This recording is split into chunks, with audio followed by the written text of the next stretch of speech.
Ignition sequence starts. 6, 5, 4, 3, 2, 1, 0. Liftoff. We have a liftoff.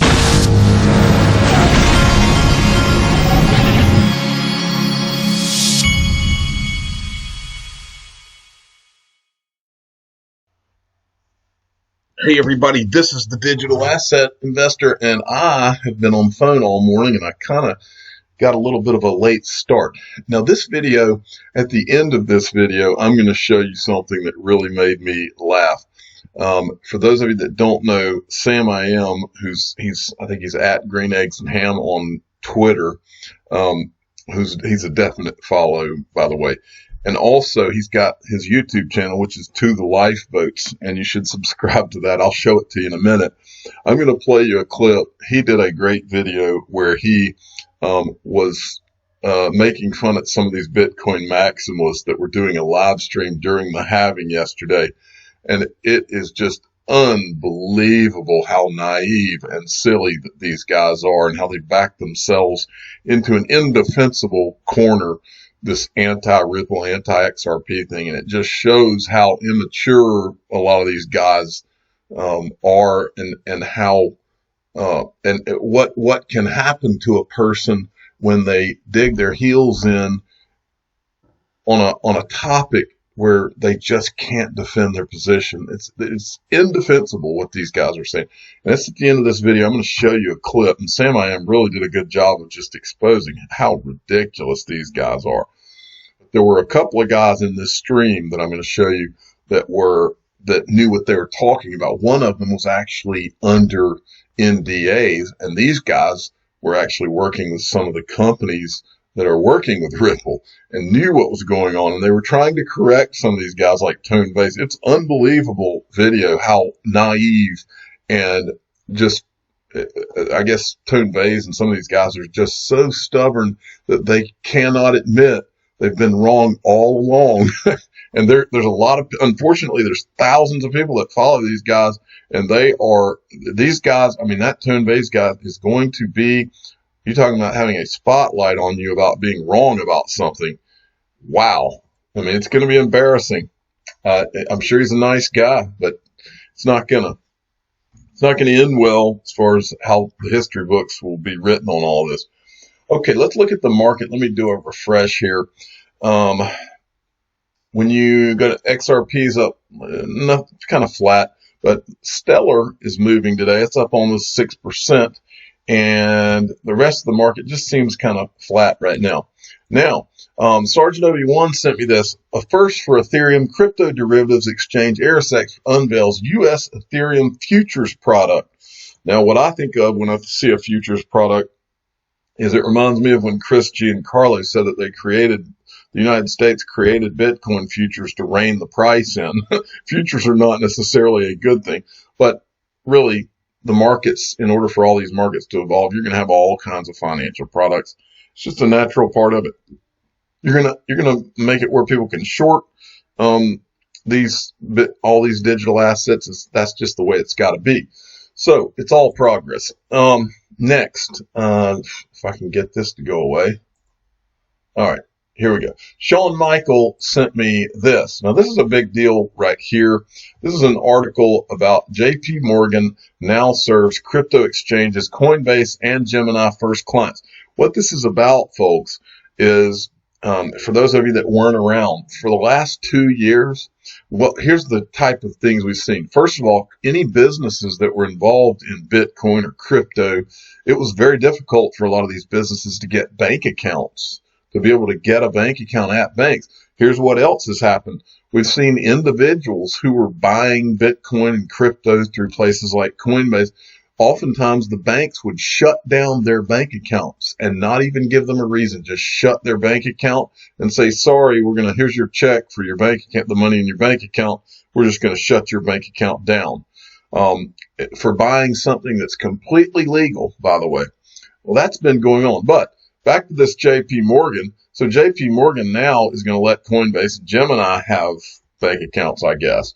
Well, I don't think Roger Ver, who runs Bitcoin.com, could. I think this is his Twitter feed too. I'm not positive, but I think it is. a short story. They're talking about Jamie Dimon, where he said Bitcoin is a fraud that will blow up, says JP Morgan boss. And then now JP Morgan extends banking services to Bitcoin exchanges. This is back to that old thing. Don't listen to what they say, watch what they do. And I remember a video where this guy was on Glenn Beck a year or two ago, and he was like, while Jamie Dimon was saying all these things, JP Morgan out of, I want to say it was out of Europe, was buying Bitcoin while they were talking bad about it. So that's how these guys operate. That's how the world works. We got to get used to it. Well, Ticket Attorney sent me this, and I thought this was great too. Barry Silbert tweeted this out. 2014, Bitcoin is a terrible store of value, said Jamie Dimon. 2015, he said Bitcoin will not survive. 2016, he says Bitcoin's going nowhere. 2017, Bitcoin is a fraud. 2018, I don't really give a shit about Bitcoin. 2020, and now he's tweeting out the article, JP Morgan extends banking services to Bitcoin exchanges. I think Jamie Dimon knew where all this was going all along. But again, head fakes, that's how these guys make money, right? Okay, Rob Licker sent me this, and this is important for you to look at. He was sending me this. This is in his one of the apps on his phone he sent me, and now they have, I think it was in his Starbucks app is what he said. They've got a new payment methods. They've got backed cash. So remember, the backed app is about to launch. It's going to launch very soon. All right. Next, this guy XRP Yo-Yo has been all over it. Now, he sent me a few video clips I wanted to show you now. So let's get this one queued up. Great to be here with you. I want to kick off by asking you to give us a bit of a timeline, in your view, of what's going to happen next with regards to these China talks. You through phase one. Are we talking phase 2, 3, 4? What happens next? Well, first of all, let me just say phase one is really a very significant achievement. This is a historic deal. We've never had anything like this. It addresses very significant issues: technology transfer, intellectual property, structural agricultural issues, financial services, and currencies. So we couldn't be more excited about the impact that this is going to have on the U.S. economy and U.S. jobs. We're going to go through a very short period of time of having the translation scrubbed. The deal will be signed in early January, and then we'll start phase 2. In phase 2, maybe 2A, 2B, 2C, we'll see. But this into itself is a huge accomplishment for the president. What do you say to those critics who complain that this phase 1 didn't accomplish anything, really? Well, in all fairness, people are just beginning to understand the details of phase 1. We're in the process of putting out fact sheets that go through what it is. You know, this has been a long process over the last 2 years, and people have seen the ups and downs. So I think it's going to take a little bit of time for people to digest the significance of this. Give me a little bit more on that in terms of the significance you see in phase 1. What was the most surprising thing you were able to push through in your view? Well, I wouldn't say it's surprising, but I would say the most impactful issue of this has all been about intellectual property and tech transfer, and that's a major part of the deal. People who said, oh, this is just about buying agriculture, that's not the case at all. But by the way, we have no problem with them buying a lot of agriculture. That's good for our farmers. But also, big opening of financial services. I think, the U.S. leads in financial services. That's a great opportunity for U.S. jobs. In terms of what happened just over the last few days, we didn't just get a U.S.-China phase 1. We also got a resounding victory for the Tories in the United Kingdom over this Brexit vote, over this election. Walk me through what happens next on the U.S. Okay, so that was the part 1 of that. Here's part 2. Signaled multiple times that a trade deal with the United Kingdom could be coming. Well, let me just say before we get to that, we also had another big advance in the U.S., which was U.S.-Mexico. Well, I don't know what just happened. Hold on. U.S.-Mexico-Canada agreement. This is an enormous trading deal, our biggest trading bloc. Getting that passed in the House and then going to the Senate, I think that's going to add 50 to 75 basis points to U.S. GDP. So that's a very big deal. Now, getting back to the UK, My expectation is that the Prime Minister will now get his deal on Brexit done, which I think is a good thing for the UK economy. The UK just needs stability on this issue. We've been hearing for too long, they're in, they're out, they're in, they're out.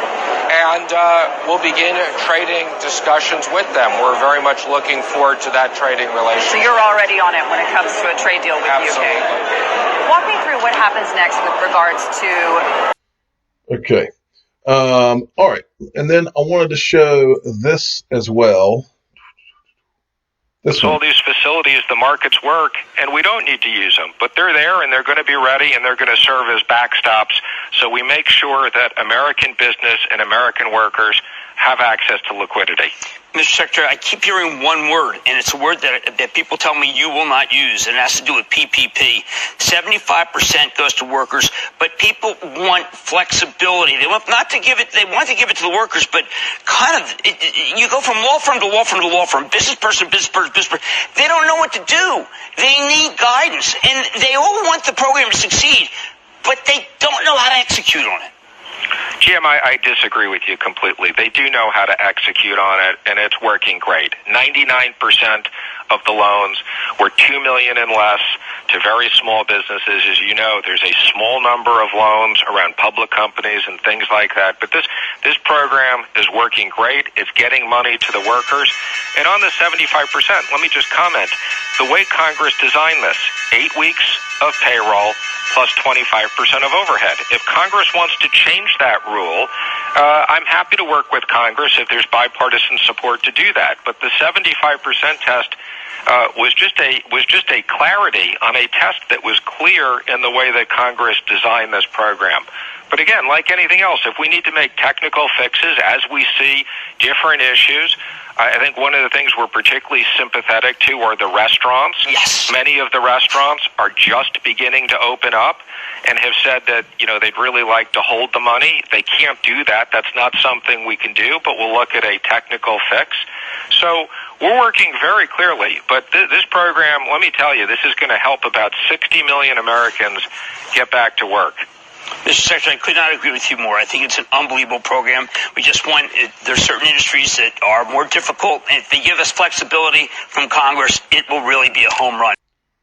Okay, so those were some Steve Mnuchin clips I thought were interesting. I keep talking about the phases, and this is my favorite clip ever where they're talking about phases. Steve, phase 4. Phase 4, Steve. Phase 4. Come on, Steve. That one always makes me laugh. Okay, now this XRP yo-yo guy's been on fire. So he also sent me this clip, and this is a guy over in Europe talking about the tax challenges. And I want to make the point. I believe that digital currencies, digital assets have always been about being able to tax the population in an easy manner. Think about it. Once everybody's digital, everything's push button then. And so I wanted to show you this because this is what he's talking about here. Bruno Le Maire. First country to introduce a digital taxation in 2019 for one single reason very well explained before, which is that there is a loophole in the international taxation system. The loophole is digital activities. The biggest companies of the world are making huge profits with millions of consumers in territories where they do not pay their due taxes. Nobody can accept that, and we will never give up. Let's be clear. We have decided to introduce a fair digital taxation at the national level. It has been paid in 2019.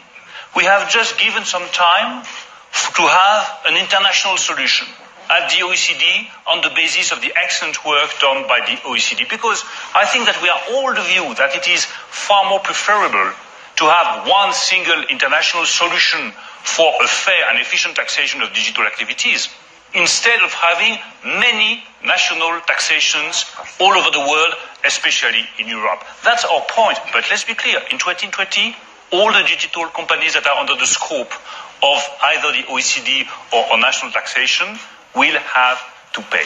But we want to give its chance to this international solution. So we have found an agreement with Steven Mnuchin. We are still in the process of defining the basis at the OECD. And I think that it is far better for all of us to have an international negotiation at the OECD with the view of finding a compromise and an agreement by the end of 2020, instead of entering into a trade war between the United States and Europe, because a trade war would have two consequences. First, a slowdown in growth, and then it would mean the end of the international negotiation, the end of an international solution for both digital taxation and minimum taxation. So I really think that we have all to give its chance to this international negotiation. We are united in Europe, and I hope that by the end of 2020, we will get this new international taxation system. I agree. This puts a lot of pressure on you and your... That's what you're talking about, is a digital international tax. And he said that he was working with Steve Mnuchin. In the prior video, Steve Mnuchin said he was working with China and the EU. That's what this is all about. They've told us this. I've shown you this video before. Digital currency's role in the future of central banks, November 19th, 2018 from Bloomberg. And this guy is from the Brookings Institution. Listen to the beginning of this. Give me the pros first for central banking getting into cryptocurrency of some kind. At one level, it's going to mean that central banks remain in the game. If you look at certain economies like Sweden, where the use of cash is very fast disappearing, central banks may have very little role to play, both in terms of wholesale as well as retail payment systems. So this would keep central banks in the business of creating money, although most money in modern economies is really created by commercial rather than central banks. In addition, having a central bank digital currency would put a crimp on illegal activity that is intermediated to cash, bring a lot more activities into the tax net, and it would also make monetary policy at one level somewhat easier to implement.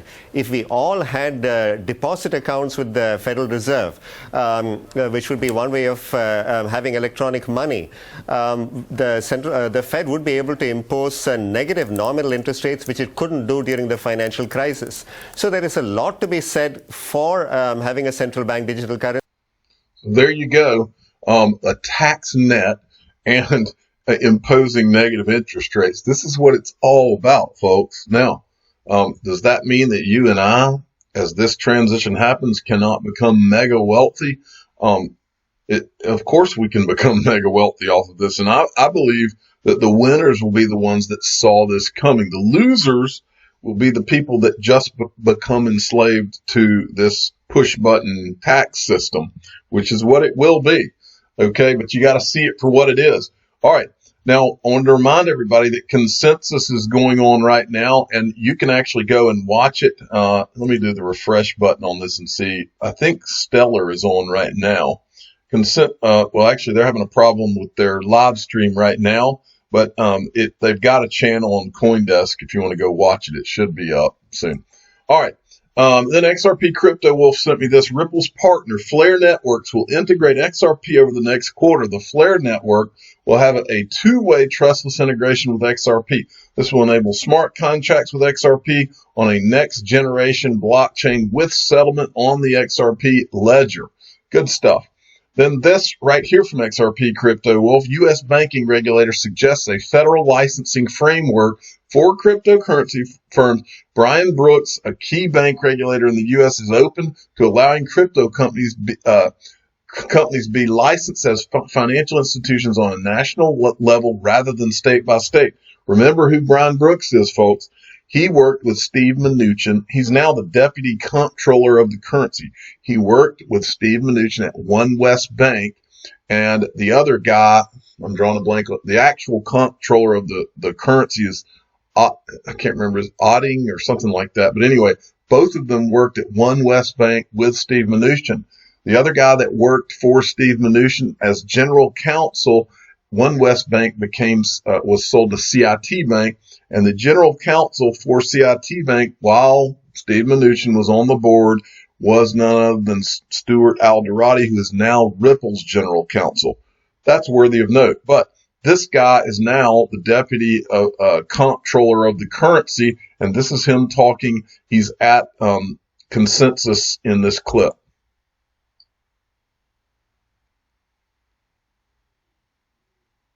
the concept of a fintech charter was based on the idea that traditionally banks did three things, but they don't necessarily have to do all three things to still be a bank, right? So the three things banks historically did was they took deposits, they made loans, and they were involved in payments.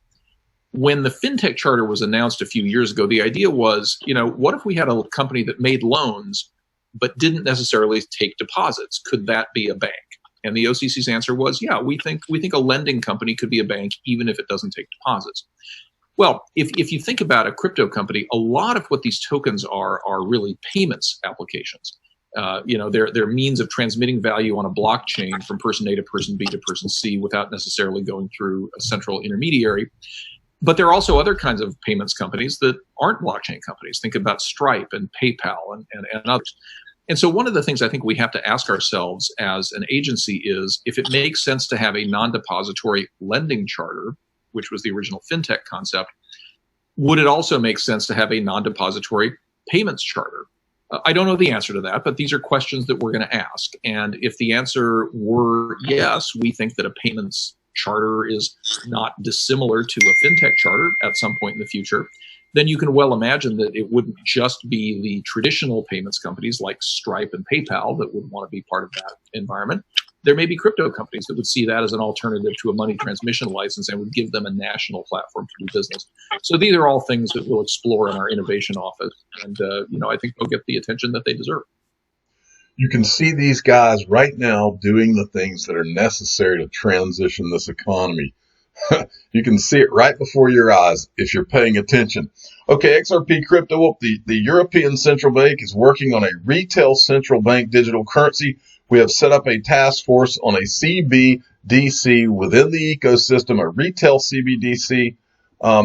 Accessible to all would be a game changer. So a retail CBDC is now our main focus. There you go. Now, get ready for some enjoyment here, folks, because To the Lifeboat, Sam I Am did a wonderful job on this. You need to go give him a subscribe here. I'm going to give him a thumbs up on this one. I thoroughly enjoyed this. From the 1530 mark or so, what you have here, and these are all Bitcoin maximalists, folks. Now, look, I have no problem with Bitcoin.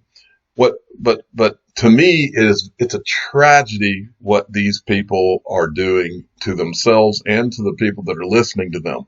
It's a tragedy because I think Bitcoin is going to do great as a store of value. It can't be anything else because it's already dinosaur technology. But these people, they took a position way early on, most of them. They took the position that you've got Bitcoin that's created by, quote, Satoshi Nakamoto, who in my opinion is a government. But these people are working under the assumption that this is just some computer guy who is a libertarian or whatever, and he's for the people. And they've taken the position that, okay, once that was created, you've got Bitcoin. And anything that comes after that is evil, especially if it's a company and is working with banks, because banks are evil. Well, look, I've told you on this channel before, I'm no fan of central banks or banks. I think that it's awful what they've done to this world. Okay? I'm the first to admit that. In fact, I agree with their philosophy on all this. Here's where we depart. I have been around. I'm 46 years old now. I do not believe, I've seen enough in my life to know that the quote powers that be, they're not going anywhere. And if you believe that something that you think has been created by Satoshi Nakamoto and it's some person sitting in their bathroom who's just a computer programmer that's anti-government, if you think that's how this happened, first of all, that's pretty naive too. But if you think that the bankers, it's like Brad Garlinghouse said, you think that you start talking about replacing currencies and they bring the tanks out, the prize is going to go to who is working with these powerful people, not whatever's working against them. And these guys have taken a position that no matter what evidence you put in front of them of what's going on, they're in denial. And it's really sad But watch this. It's unbelievable. There are even people in this group right here that are working with companies that are working with Ripple, and they're trying to tell them. There's even a guy that says he's under NDAs, and there are Goldman Sachs backed companies that are making these things happen with Ripple. Watch this. It's unbelievable. Bitcoin and Ripple and XRP. Like, if you're watching this and these are the people you're following, I would be very worried. I hope this is a wake-up call for you, because, man, they have no clue what they're going out talking shit about left and right. And again, Tone, you're missing the point. Or maybe this is the third time I'm going to repeat it for you.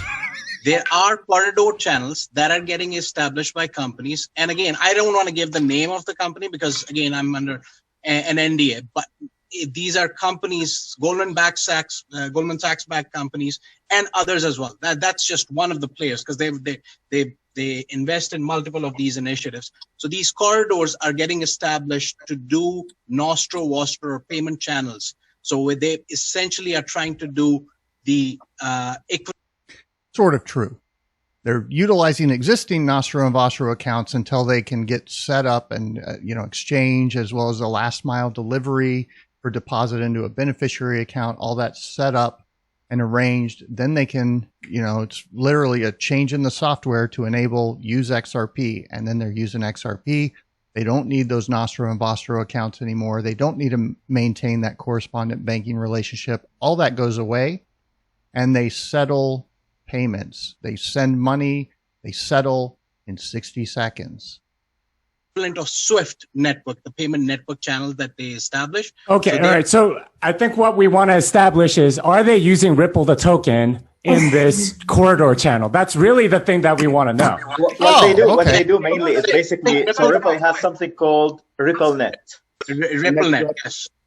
As RippleNet, they invite these big companies. So let's say in the UAE they have.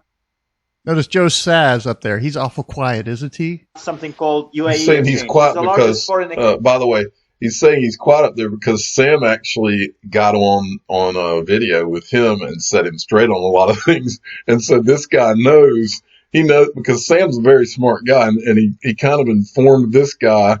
I think he used to be a lot like these two. But it's really just embarrassing and sad to watch this, because these guys are really putting themselves in a corner that they are not going to be able to get out of. Exchange, high street company in the UAE, they invited them to use RippleNet to launch a cross-border payment with, let's say, another entity cross-border. So let's say what they did is basically they actually had them join RippleNet to launch cross-border payment with Thailand.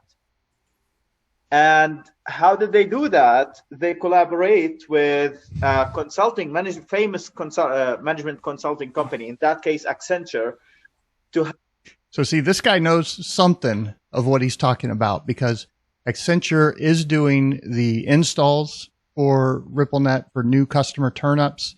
They have consulting teams around the world that go out, do the integration work, set up the servers, get them plugged into RippleNet, and get RippleNet plugged into the bank's back-end software systems, usually through the bank's own, internal IT teams, because that way they don't have to jump through all of the certifications to work on a financial system and so forth. But Accenture's managing the process. So he's clued in here at least a little bit. Help make the connection.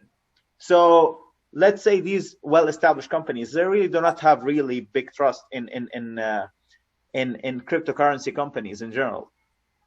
What Ripple does so smartly is that they reach out to, they build a connection with a famous company that works with another FI. Their target client, and they make the introduction, and therefore they invite them to use RippleNet. So if you check out RippleNet right now, but you guys aren't answering the question. Are they using XRP? Yes, they are. I love you. That's really all you had to hear. He says, are they using XRP? And he says, yes, they are. And this guy, I believe this guy has something to do with bits, so I believe that's what I caught in the video. But anyway, excellent job by Sam I Am. Go give To the Lifeboats a subscribe. This guy is smart, and he's one of those guys, once he's got a hold of you and you're not on the side of what's true, he doesn't let go.